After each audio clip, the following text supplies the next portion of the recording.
evening, everyone, and welcome to this online event at the Wiener Holocaust Library in London. We're delighted to welcome you here tonight to hear about Bernice Lerner's To Meet in Hell, and we're really delighted to have Bernice here tonight. And also, as a special guest, we also have her mother, Ruth Mermelstein, who the book is the story of. So we're really pleased that Ruth's been able to join us tonight as well. So just a few sort of words before I hand over to Bernice. So I'm Barbara Warnock from the Wiener Holocaust Library. We're based in central London, as I'm sure many of you know, in Russell Square, and we are once again open to the public at the moment, but so far we're keeping events online, and you can find out more about our exhibitions and events online. This event will be available on our YouTube channel from some point tomorrow, just to let you know. So we're recording it. We're doing closed captions. So if you require captions, there is a button that you can turn on or off. Just a word of warning to say that these are just done automatically. They're not necessarily 100% sort of accurate captioning. Occasionally they're rather eccentric, so just a warning about that. So we're going to hear from Bernice, and then there'll be a chance for questions from the audience at the end. And those questions can go to Bernice, or Ruth has kindly also said that she would be prepared to take questions as well. So if you could put any questions in the chat function towards the end of Bernice's talk, or at the end, and I'll be able to field them for you. So in a moment, my colleague will put some links in the chat to enable you to be able to buy the book. And just to also say that should you wish to have an audio version, the American publishers have made an audio version available, but it's got a different title. So it's called All the Horrors of War. So you might wish to purchase that. But yes, you'll find links to the books coming up shortly. So tonight's book event is focused on To Meet in Hell, Bergen-Belsen, the British officer who liberated it, and the Jewish girl he saved, by Bernice Lerner. So Dr. Bernice Lerner is a former Dean of Adult Learning at Hebrew College and a senior scholar at Boston University's Center for Character and Social Responsibility. She did some of the research for this book at the Wiener Library, so we're a very appropriate place to be hosting this event. And this has really been, alongside her full-time day job, a long-term project for Bernice. She's been working on this for about 15, 16 years. So it's really been, quite a project. So delighted now to hand over to Bernice so that she can tell us more about the book and the story. Thank you so much. Thank you, Barbara, and thank you to the Wiener Library for hosting this event. It's very special for me to be speaking to a British audience.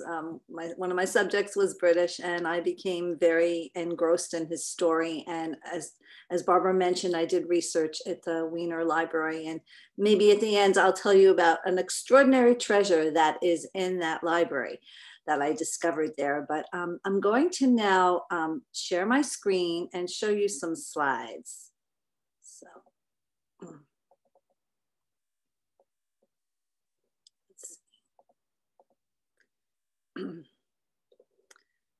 So I'm going to tell you, so this is the book that was the product of 16 years of research and writing, To Meet in Hell. And in the top, you see Brigadier Glyn Hughes. And I came to him because he's very prominently associated with the liberation of Bergen-Belsen, and he in fact had to spearhead the effort, the rescue and relief effort.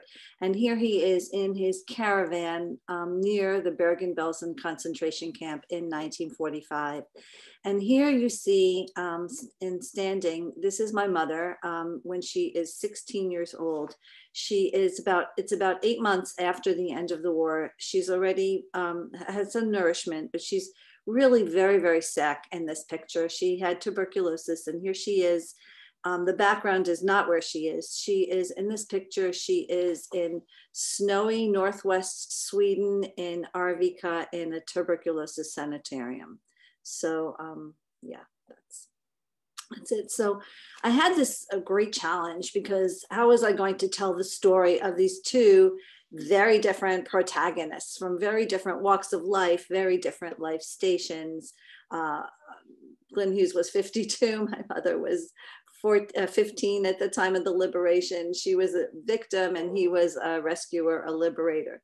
So how was I going to tell the story of these people? It might have been very romantic had I created a work of fiction and been able to say, here's the liberator coming in and he sees this forlorn girl and he nurses her and he adopts her, or something like that. But that wasn't the case, and that would have been highly, highly unlikely. Glyn Hughes was really high up in the rankings, and he was supervising other doctors. So, and the whole medical rescue, he was doing the big picture thinking. He attended to few patients, but my mom wasn't one of them. So did he lay eyes on my mother? Very possibly, but they didn't really meet in hell. They didn't know each other. So how was I going to tell this story? So the way I structured it was to make it sort of a race against time rescue, and to focus on the final year of the war. And where were the British allies? Where were the liberators as they were coming through Europe, and for starting in the spring of 1944? And where was my mom? And what happened to this young girl who was 14 years old? So I told the story over 1 year's time, but I have a prologue and an epilogue to where I was able to put in some really important background stories. Then I kind of sandwiched the book between the Belsen trial, which was the first trial to apply international law to the proceedings, and Glyn Hughes was the first witness. So he was the first witness at the Belsen trial, which immediately preceded and had to end by the start of the Nuremberg trials. And here you see in this Army Talks newspaper from November 1945, a scene of the courtroom, in the makeshift courtroom in a gymnasium in Lüneburg, north of Bergen-Belsen, where the 44 defendants are sitting. Hundreds of SS guards from Bergen-Belsen just got off scot-free, but they were able to apprehend the main leaders of the SS group. And so I tell little bits of stories from this really dramatic trial and Glyn Hughes's role in it as first witness. And here I just highlight number 9. All the witnesses had these Nazi criminals had these numbers hanging from them. And I tell a little bit about some of these characters, like Irma Grese, who was only 22 years old at the time of the trial and was known as the beautiful beast because she was beautiful and very, very sadistic, both in Auschwitz and in Bergen-Belsen. And so sandwiched in between the meat of the book is the story of that year. 4 seasons from the spring, summer, fall, winter, and spring again of 19.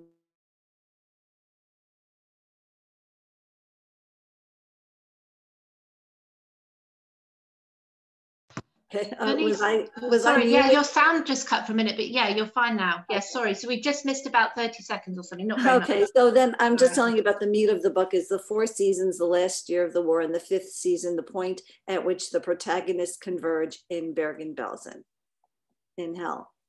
So just to give you an idea of the journeys, Glyn Hughes starts off in the Yorkshire Wolds, and my mom is in Sighet.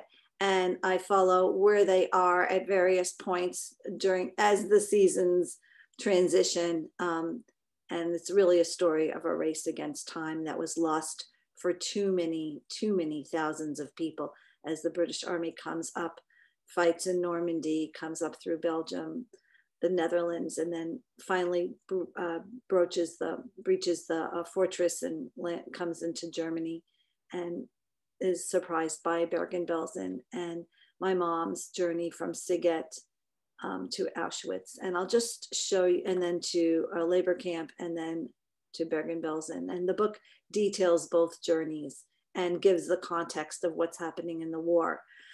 I'll just tell you about a couple of markers of the journeys. Glyn Hughes starts there. He is at this point Deputy Director of Medical Services for the British Army's 8th Corps, where they're practicing in the Yorkshire Wolds because they are preparing. The topography is similar to what they expect they will encounter in Normandy.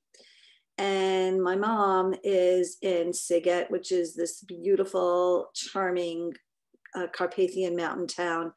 These are postcards. This is pictures from before she was born, but this is sort of the layout of the town with the big town square here. And it is located over here it's now in Romania. When she was born, it was Romania. At the time of the war, all this territory was part of Hungary. And that's a history in itself. We have absolutely no pictures of my mom or her family from Sighet from before the war. The only thing I could ever do was plumb her memory. I don't really know what my grandparents look like. This is a great sadness, but at one point she drew a map of where she lived. And she lived between Timar Utsa and Kigya Utsa, Timar Utsa. It's this, if I went now, I went right before the pandemic, I went to Sighet, and these street names have other names now, but for me, they will forever be these names, the names that when she was growing up. And here is she puts her parents' apartment here. It's sort of an alley between these two streets. And I tried to take a picture of what that alley looks like now between here and all these apartments and fit in. And of course, it was a very beautiful place to be sort of a free range kid, which she was. She was a second of 6 children. She had a lot of responsibility, and she knew her way all around the town because she was delivering poultry orders for her grandmother, who was a butcher. So it was a really fun place, I think, a beautiful place to grow up, surrounded by the Carpathian Mountains. So just as a point of reference, Elie Wiesel lived about over, I think his house is over here. It was just a 2-minute walk from my mom's house. So another marker on that timeline of the last year of the war is June 6, 1944, where the magnificent chapter in the Annals of Military History, this armada of Allied forces lands on the coast of Normandy, and the most brilliant invasion. And I talk about Glyn Hughes and how he lands on D-Day +6, and he finds hospitals in Bayeux.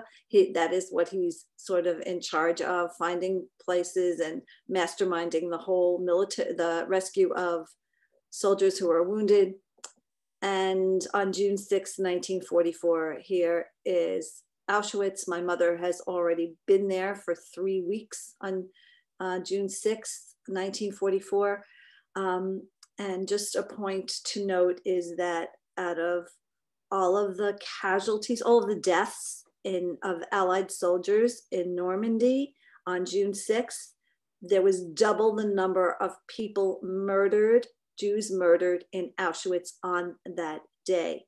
Moreover, the number decreased as the fighting continued in Normandy and up in France, and the number remained the same for a long time in Auschwitz. And I tremble a little bit showing you some of these photos, but if you could try to look at them, think about what the photographer might have been trying to show. In this case, it was an SS photographer. I don't know what he was trying to show, but you can see, you can sort of zoom in close and see some of the people, a woman holding a child's hand and people talking, and not really, it looks orderly, but there's a lot that's happening behind the scenes with human beings. So this is just a few pages from the voluminous Glyn Hughes archives, which are now in the Museum of Military History in Aldershot. But these are just some of his notes, and they're just really to give you a sense of who this person was. He wrote a lot of other kinds of things, memos, speeches, keeping diaries, but here he's D+1, D+2, D+3. He's talking about the number of casualties on the beaches. And here he's talking about the number of general hospitals he's had to commandeer, and special units he's had to bring in to treat the wounded. And this man was just a real advocate of preparedness. In the Yorkshire Wolds, he had everyone practice taking up and taking down and setting up field hospitals, and everything was done like according to certain time frame. Like a surgery could take, like, I don't know, 42 minutes and 33 seconds. Like everything was so meticulous in his planning. But then the British Army came to Bergen-Belsen, and this was a situation for which he was totally and utterly unprepared. By this point, he had been promoted to Deputy Director of Medical Services for the entire British Second Army. And in a miraculous turn of events, really, on April 12th, there was a truce signed between the German army and the British army. The British army, the fighting was in Northwest Germany. It was approaching the camp, and something had to be done. And the inmates, rumors were flying around that they would all just be bombed and nobody would be turned over to the Allies alive. And this was, in fact, the order given by Hitler, that no inmate should be turned over alive to the Allies. And in fact, in some camps, they did kill everybody. And Himmler gave these orders that in Bergen-Belsen, he was convinced to turn the camp over to the British Allied forces. And that is a stranger than truth story. I mean, it's so bizarre, and it has to do also with Himmler's personal masseuse. So the details of that are in the book. But the British are coming in, and they part of the truce is they had to erect these danger typhus signs everywhere. One of the reasons the Germans turned the camp over was because they were afraid that if there was fighting in the area, inmates might escape and spread disease to the countryside. People were very, very sick in the camp, or dead or dying. Death was the norm. My mom arrived in mid-March. She was there for about a month before the British liberators came in, and it was really extraordinary and amazing that she survived for the entire month. Had the British come in 1 or 2 days later, I don't think she would be here, or I would be here, or any of us would be here. It was such a race against time. 17,000 people died in the month of March. And I could just tell you that when I look, when they came into the camp, there were 60,000 sick and dying people. The most dire situation was in Camp 1, which was called the Horror Camp, where there were 41,000 dead and dying. And there were 5 compounds on one side, 2 on the other, with a road bisecting Camp 1.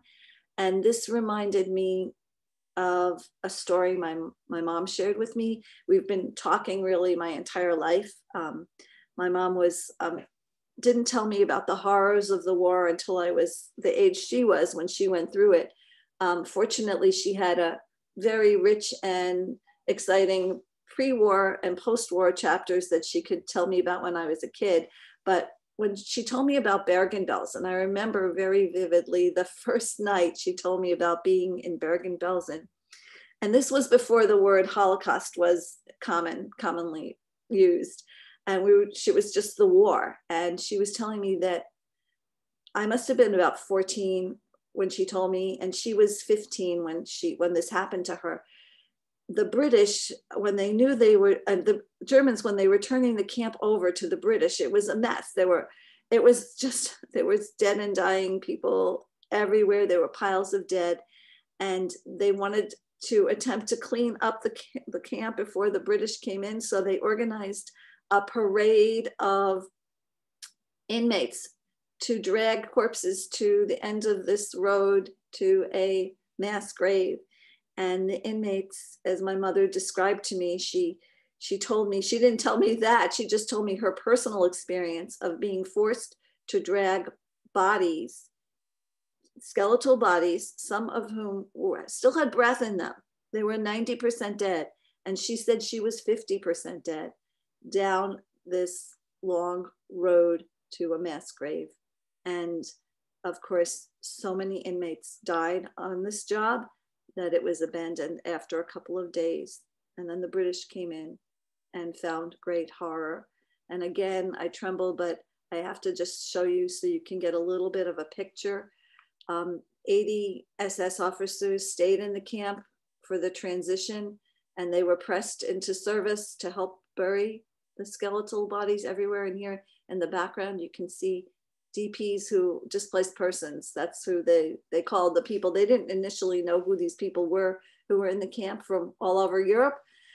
They called them, they were to call them displaced persons. And here, the ones who were well enough, there were some who had arrived just the week prior, within the week prior to the liberation, to the British coming in, and they were maybe in healthier form, depending. And they were jeering the Nazi officers who had to do this over as the British soldiers were looking on. And here, on the bottom left, you see Rabbi Leslie Harding, who is overseeing.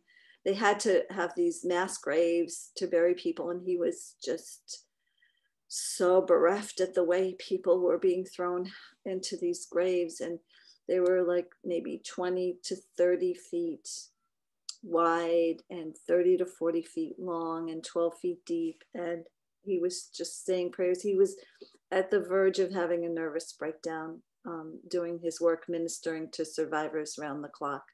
And here's just a grave marker. There were many of these, and they're all estimates. It was all guesswork in terms of the number of people buried in them. And this picture just reminded me also of something my mom shared with me.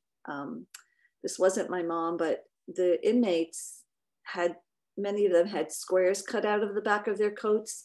They had come from labor camps. The people who wound up in Bergen-Belsen, who were dumped in Bergen-Belsen, were very often the ones who were young and strong, and they had survived they had evaded the gas chambers at Auschwitz. They had survived slave labor. They had survived the death march. And here they were dumped in this place where there was no hygienic facilities, no clean water to drink, barely any food. Last 5 days before the British came in, no food and no water.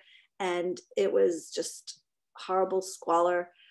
So, but the ones who had these squares cut out of the back of their coat, as did my mom, were on these death marches, and people were afraid that if they tried to escape, they would blend into the population, and they wanted them to be easily identifiable, ergo the cutouts in the back. Now, I've read accounts where some clever women kept the fabric underneath. And anyway, but there was a lot of quiet resistance going on where it was possible, and it wasn't always possible. So here are just some more images from the camp at the time of the liberation. It was the most photographed liberation. The British Army Film and Photographic Unit came in right with the British Army, and they were ordered to take photos and a lot of film footage. And often when you see images of the war, it's really from them taking a lot of the archives. They have a lot of footage and images. Anyway, so this also reminded me on the bottom right of a scene my mom described, because after the British came in, the Hungarian soldiers were left in charge, and they because of the lack of personnel. I mean, there was this there were battles raging, and where was Glyn Hughes going to get personnel from? I mean, it took he only was able to get 361 people in to help, medics and soldiers in by the third day after the liberation, because it just was hard. They weren't prepared for what they were going to find. So they had to leave these Hungarian soldiers in charge, and they were perched in these watchtowers shooting at inmates who were running to get potatoes. The inmates knew where the potatoes were buried. And here's an image of a few women sitting around cooking potatoes. And again, you could see the background of what's going on, and they're totally inured to it. And My mom also had described when she was able to run for the potatoes and avoid getting shot, and she and her sister were trying to cook them. So there's a story about that. And also what the British did was the 11th Lightfield Battalion came in the third day on April 18th and pitched a dump of tentage, aiming to get people out of the barracks, out of the huts. So whoever could walk, whoever could get out into tents so they could possibly reach those dying who were, and the dying and the dead were among the living in these huts of absolute squalor. So my mom was, I just learned that they came around with megaphones with loudspeakers, and they must have spoken in all these different languages, urging people who could still walk to come out and they could stay in a tent. And my mom was able still at this point to walk, and she came out into a tent with 4 other girls. But she was, when it was her turn to pull down the tent of the flap door on the 3rd or 4th day, she was too weak to do it, so she was expelled from the tent. One of the girls there, who was sort of pointed herself in charge, told her she had to go back to the hut, and my mom had to crawl back. So the distance, she crawled. By that time, she was on all fours, crawling, and so the distance from the tents to the huts was significant to me. And yeah. So the rescue, so how were they going to do it? So they had to quickly decide on a system of how they were going to process these so many sick and dying people. Out of the 41,000 in the horror camp, 25,000 needed immediate medical attention.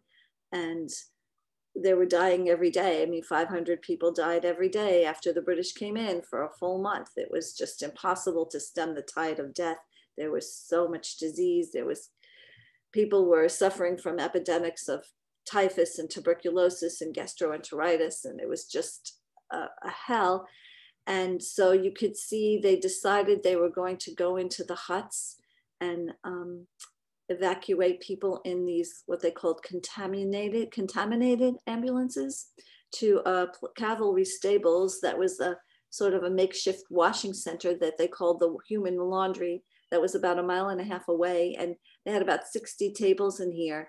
And they pressed German nurses from the area into washing down the skeletal figures and spraying them with DDT and scrubbing them. And after, so they would be taken out of the huts in these contaminated ambulances, brought to the human laundry, wrapped in a blanket.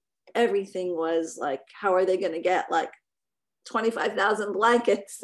So it was really quite a creative rescue. And then they put them in clean ambulances and took them to a makeshift hospital, which was really a complex of buildings. And what saved the day is that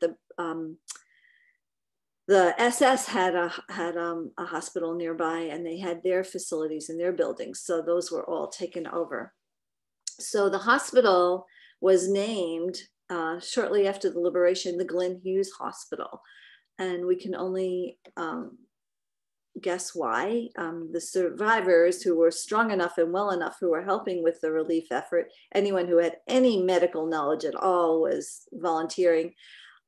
They became close to Glyn Hughes, and they observed him and his compassion and his warmth and his commitment, his moral commitment, his intentions immediately upon coming into the camp to save as many lives as possible.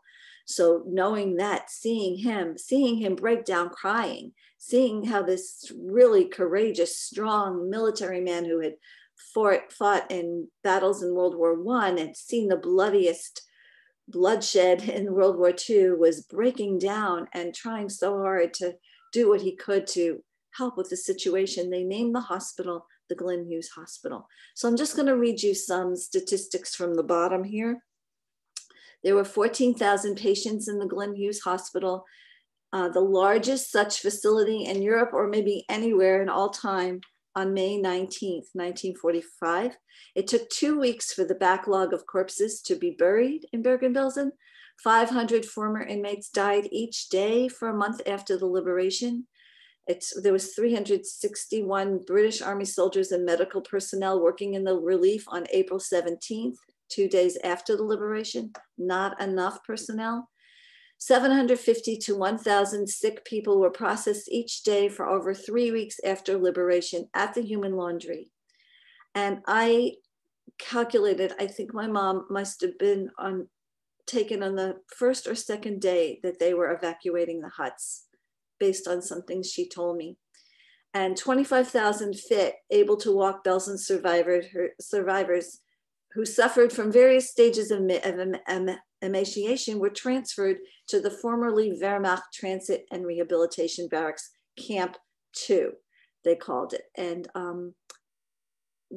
these fits, it was a very fungible kind of thing, because people who were able to walk, like they tested them if they could walk up 3 steps, they often fell sick and wound up in the hospital. And some of the sick and dying, when they got well, came to the transit and rehabilitation barracks.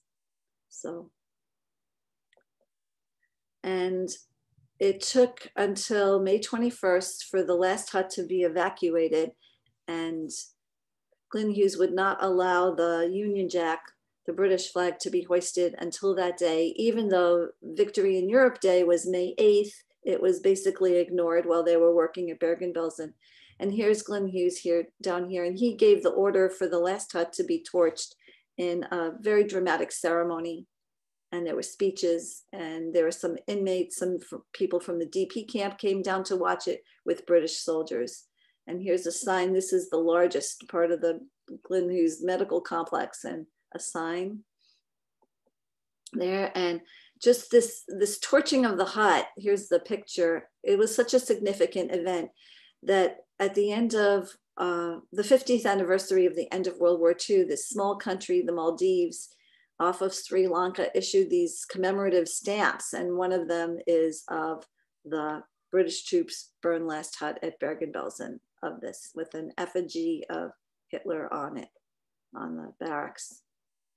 So I just did a little statistical analysis. My mom was one of 13,000 people who were deported from Sighet to Auschwitz. Of those, probably 80% were murdered in Auschwitz. We don't know how many people from Sighet wound up in Bergen-Belsen at the end of the war, but 176 of those from Sighet, who were born in Sighet, were taken with my mother, with others, to Sweden, because the Swedish government took in about 6,000 to 7,000 of the sickest survivors, aiming to rehabilitate them and put them on their feet after the war. So this happened. My mom left for Sweden in July of 1945 after she had been in the hospital for a couple of months and in the DP camp for a very short while. Actually, she was in the hospital for only a few weeks and then in the DP camp. But this is the age of people who came from Sweden from Sighet, who actually arrived in Sweden. And some of the people who survived from Sighet many people didn't wind up in Bergen-Belsen, but of this number, this is the age of the people who wound up in Sweden. And you could see it's sort of a microcosm. It shows how difficult it was to survive if you were in certain age groups. No children, no real children, very few people in their 40s and 50s, more in their 30s. The vast majority of people who were strong and worked for the Nazi war effort were in their 20s. And you can see my mom was on the younger end. She was born in 1929 and her sister was born in 1928. There were very few younger than them, of whom my mother knows them. So the first place my mom was taken to was this place called Katrinaholm in Sweden. And well, the first place she was taken to was Malmö. She was in quarantine. From there, the Swedish government shipped the various groups to hospitals around the country. And this was the first time my mom had personalized medical attention. And you could see that she had been beaten up very severely after the liberation by her fellow inmates. And she still has black and blue marks. You could see the look in her eye. I blew it up from this picture here. And we'll forever remember the story of this doctor, Dr. Leffler, who was the person who attended to my mother when she became very sick in Katrinaholm, and really ministered to her and was like a mother to her for the time that her fever was spiked so high she almost could have died. And at the end of the book, I am able to tell a little bit about my mom's time in Sweden. The Swedish government thought that they would rehabilitate people in 6 months, they'd be repatriated, they'd go other places. That's not what happened in a lot of cases. And in my mother's case, she wound up living in Sweden for 10 years in and out of tuberculosis sanatoriums after the war. But here she is when she's more recovered with her sister. They're the only 2 survivors from their large family. So her sister, just she and her sister. And here's a picture of my father, who is also a survivor in a displaced persons camp. Here's their wedding picture. And here's my mom today. And I'm very proud of her. She's 91 and a half, and she speaks to school groups all over. And we're lucky to have her with us on this call. And here's Glyn Hughes at the time of the liberation. And you can see the sort of seriousness in his eyes. And I talk in the epilogue about him also, some of the ways that this experience of being an accidental liberator affected him for the rest of his life. But he was a big sports figure. Here he is golfing, and he was a member of several clubs, and he was a founding father of rugby football in England. So there's many aspects to this man's life. And now I'm going to just tell you just for a few minutes about a chapter that my mom wasn't really part of, because she was one of those evacuated to Sweden, but that really, really was a watershed for Glyn Hughes, because he hung on. And even though his responsibilities there ended, he kept going to the displaced persons camp that was set up in Bergen-Belsen for weeks, months after the war ended. He was very taken by what he observed, by how he saw the survivors mobilize and become a community. People were coming from all over to Bergen-Belsen. They were searching for lost relatives, but eventually, I mean, within a few months, like, there were 12,000 people living in the displaced persons camp that was set up in Bergen-Belsen. And these were mostly people who were young. They were 20s and 30s. And so, while mourning incalculable losses, survivors, nearly all of whom had lost most of their relatives, formed a vibrant displaced persons community. The devout and the secular, those who had lost faith and those who held fast to Jewish precepts, united around a common goal: to create a meaningful narrative of their sufferings by turning their sights to a Jewish homeland and to a future in which they could live normal lives. So this is a chapter of history that is just extraordinary. There were people who had arrived in Bergen-Belsen in the days just before the liberation, who had been in their previous pre-war lives leaders trained in Zionist youth organizations. Among them was this man, Yessel Rosensaft. And they really started to give people something to hope for.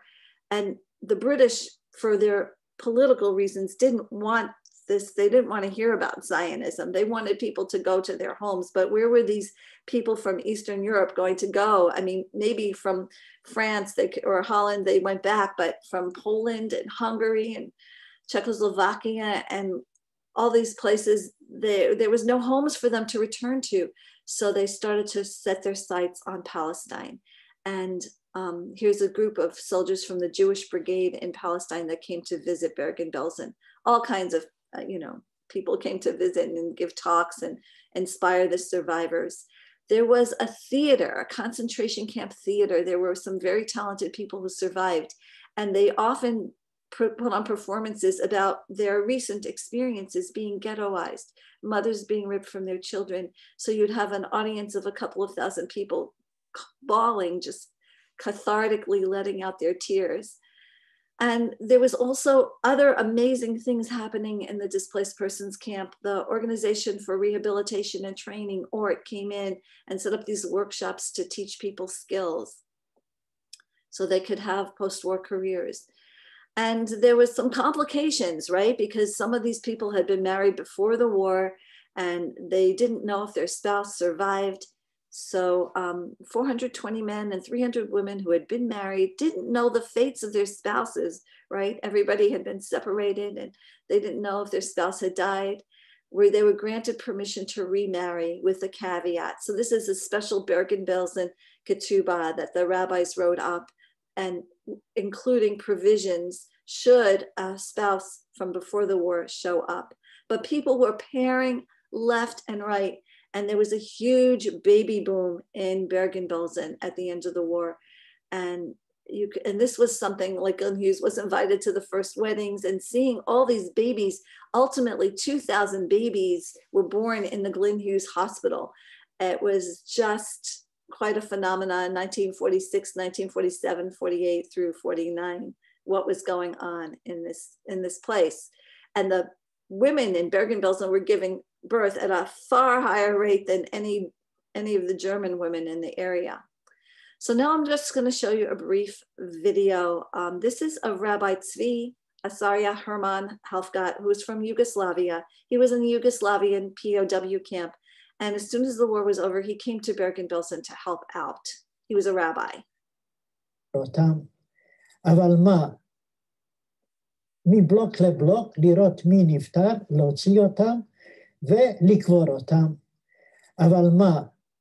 הייתה פקודה מאנגלים, שאי אפשר קבר אחים לעשות בגלל המחלות, אלא קבר אחים. קבר אחים. כולם יחד. כלומר, שורה אחת, נגיד 20-30, על זה כן סיד, כן, ועל זה שוב כן איזה 30-20 וזה, כמו שהיה במחנה המוות הזה, איפה שאלפים כן. אבל יום אחד ניגשה אליי אישה ואמרה לי, רבי, שמעתי היום שבבלוק הזה וזה, ביתי נפטרה. אז אמרתי, אז מה לעשות? אני רוצה קבר בשבילה, קבר יחיד. אמרתי, אבל זה בלתי אפשרי. אבל לכן אני מבקשת ממך. אז אמרתי לה, את יודעת מה?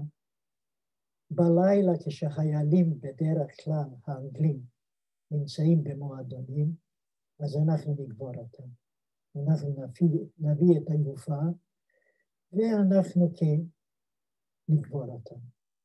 ובאמת, בלילה היא קמה מהמיטה, ואני ניסיתי מהר לקבור אותה, קדיש להגיד, ופתאום כשאני רציתי כבר סתום את הגולם, היא אומרת לי, רגע אחד רבי. והיא פנתה עם העיניים לשמיים ואמרה, ריבונו של עולם, ביידיש, אני מודה לך לזכות הגדולה, שנתת לי היום לקבור את ביתי במו ידיים. אמן. מרגע זה, אני מוכרח להגיד, נעשיתי אדם אחר. עשינו עכשיו את הכל על מנת לעזור לאנשים, כן, בדרך לחיים. ופה התחלנו לאשכול לדאוג, היו כמה ילדים לגן ילדים, ואחר כך להקים בית ספר, כן. פה עזרו לנו הרבה אנשי בריגדה שהגיעו כבר בזמן הזה, כן, לברגן-בלזן גם כן. והקמנו כבר גם כן תיאטרון, כן. חיים חדשים התחילו, כן. ופה אני עסקתי עד 48, כן. פה בתורה, חתונות התחילו, כן. ברית מילות, כן, וכו' וכו' וכו'. ואני לא צריך להדגיש כמה שאני הייתי מאושר. כל משפחה רצתה שבברית מילה שאני נתת לכולם חופה וקידושים שאני אחזיק את הילד. היום המאושר ביותר בחיים שלי היה בילד האלף, כשאני החזקתי בידיי. הילד האלף.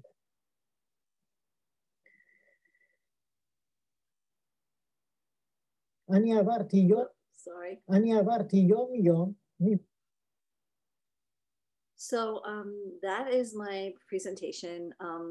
This is a sign that was erected that's not there now. Now they have a very fine museum and memorial there at the Belsen camp if you ever go there. But this was a sign that was erected that really expresses the feelings of the British at the time.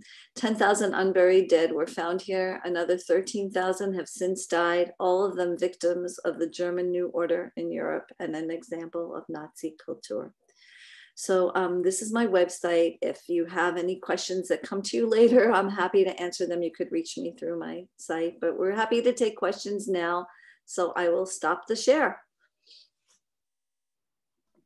Thank you so much, Bernice. That was really fascinating. And I think, obviously now is the time for questions. I just have a few words that Bernice gave me to introduce her mother, because you might have a question for her mother. So Ruth Melstein is a speaker for the Holocaust Memorial and Tolerance Centre of Nassau County, and she's addressed more than 250 schools and other groups.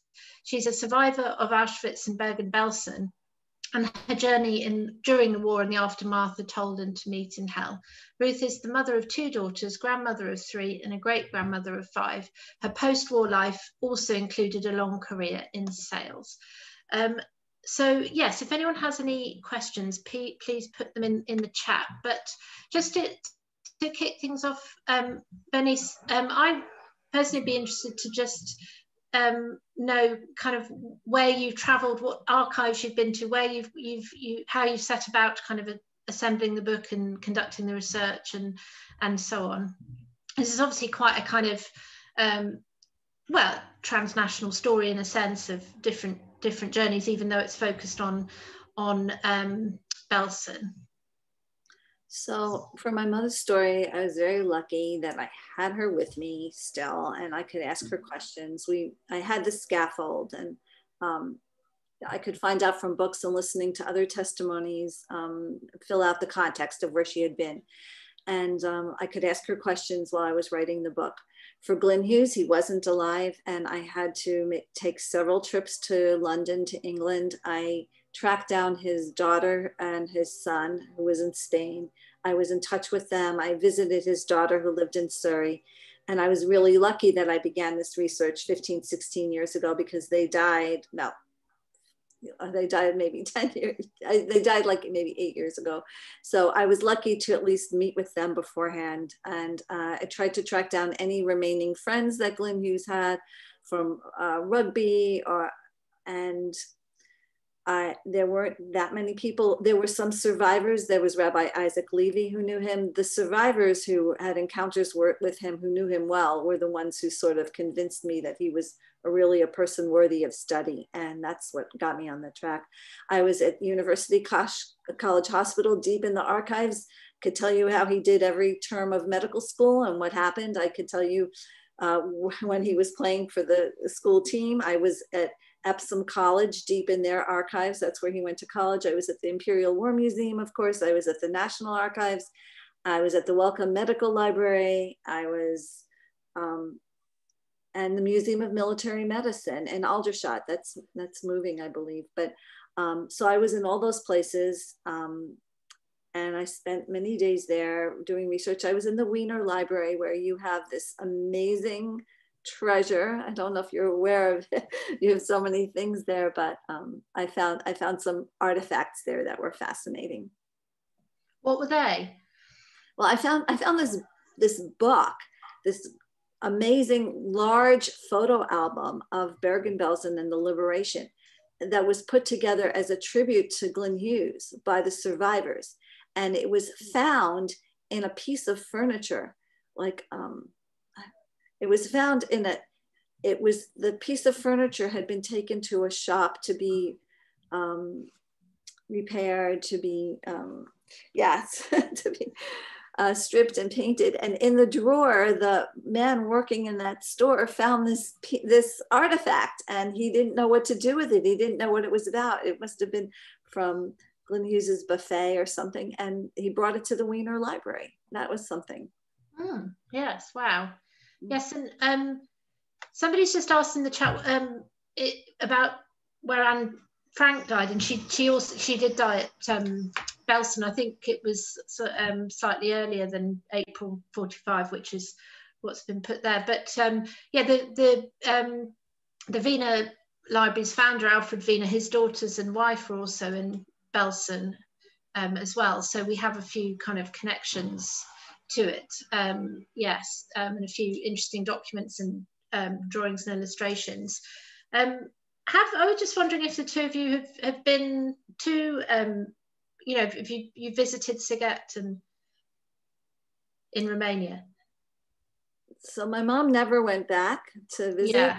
I went back just before the pandemic with my sister. We went with a group of descendants of Sighet survivors and to see it. And of course, so much has changed. That was the heartbreaking thing. But there are little signs of Jewish life, like there are in other formerly Jewish communities.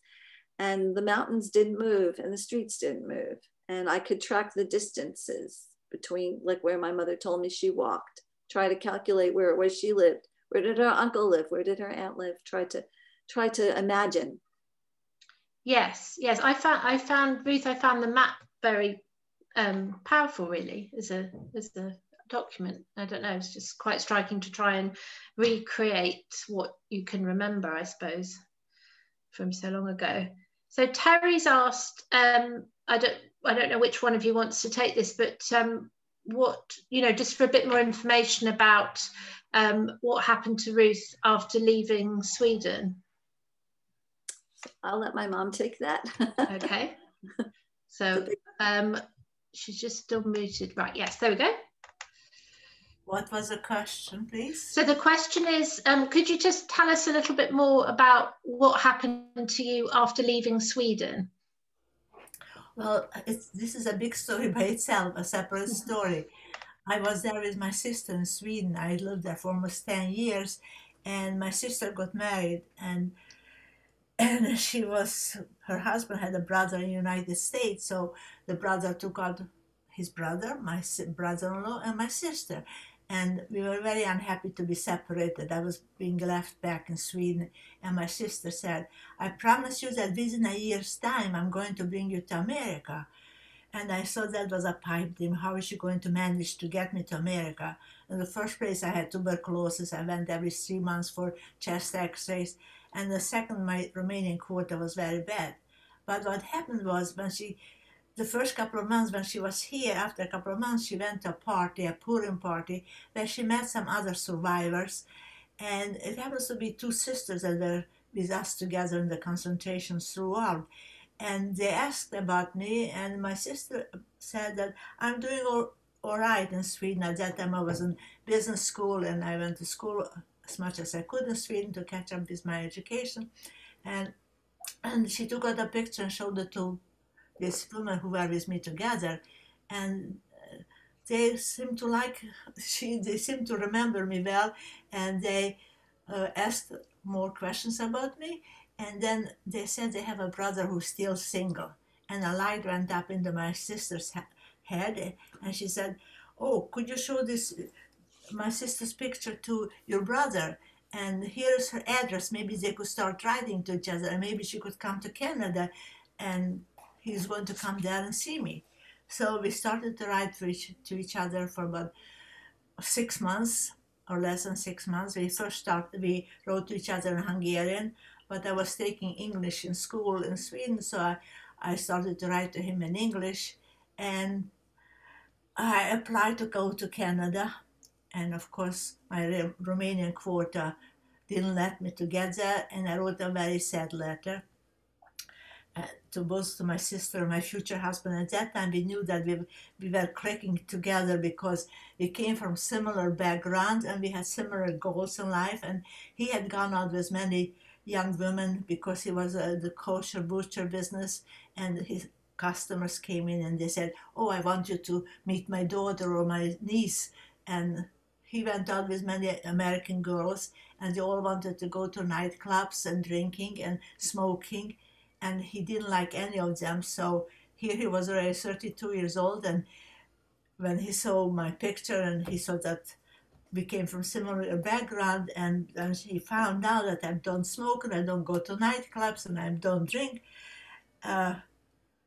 And when I got the letter that I cannot come to Canada, my sister and brother-in-law went over to meet him in person, and they told him, listen, you have been here for over 5 years, you work very hard, you never took a vacation, why don't you go to Sweden and marry her there? So that's what he did. He took a vacation for a week or so, and for 2 weeks we were supposed to travel after we got married here. We made all the arrangements. I had to make all kinds of announcements in Sweden that I'm not married already and things like that, to take Wassermann's tests. And he came to Sweden, and after 5 days we were getting married, because I had some nice Swedish Jewish friends there who made the arrangements with the Rabbi and the cantor. And of course I had many friends. I had a very nice wedding in the Swedish in Stockholm, in the big synagogue there. I had friends who attended, but I didn't have any relatives. Both my husband's relatives were in the United States, and also my only sister wasn't there with me. And we got married. We stayed a couple of days after in Stockholm for a honeymoon, a short honeymoon, a nice hotel. And we were supposed to travel, but the papers got lost. This was around Christmas time, so the marriage license and everything, certain papers got lost, and we couldn't travel. We were planning to travel to France and England, whatever, and we couldn't. So he had to go back to United States because he had a business to attend to, and I stayed behind in Sweden. And by February, I had to take a lawyer to find out what happened to the papers. And I arrived here, then he found the papers, the lawyer found the papers, and I arrived here in April 2nd, 1955, and I was very happy to get here, because now I'm going to be with my husband and my sister and brother-in-law and sister-in-laws. I was very happy, but it was a very hot day, and I wanted to go back because I was dressed in a wool suit, a wool high polo shirt, and a wool coat, a wool hat, wool-lined boots. And it was so hot. It was 84 degrees in April when I arrived here. So anyway, I'm glad I stayed. This is still the best country of any place for the Jewish people to be, and the most opportunities for everybody. I had a very nice life with my husband for almost 58 years, even though we didn't know very much about each other from before. I mean, we were very short time together, but he was the best man I could have married. We were both mature. I was 24 years old, and he was 32 or 33. We were both a bit older now. And we thought we were going to make a go of it, and we never had any fights. We got along very nicely. We had 2 beautiful daughters, and we lived a very nice life here on Long Island. I came over by plane. At that time, it took 24 hours to get over. And I asked the pilot asked me where I'm going to live, and I said I'm going to live in Merrick, which is on Long Island, a nice community, because there my husband has a business. And he said, you're going to be so happy there. It's a beautiful community. And I'm very happy. I'm still here almost 65 years.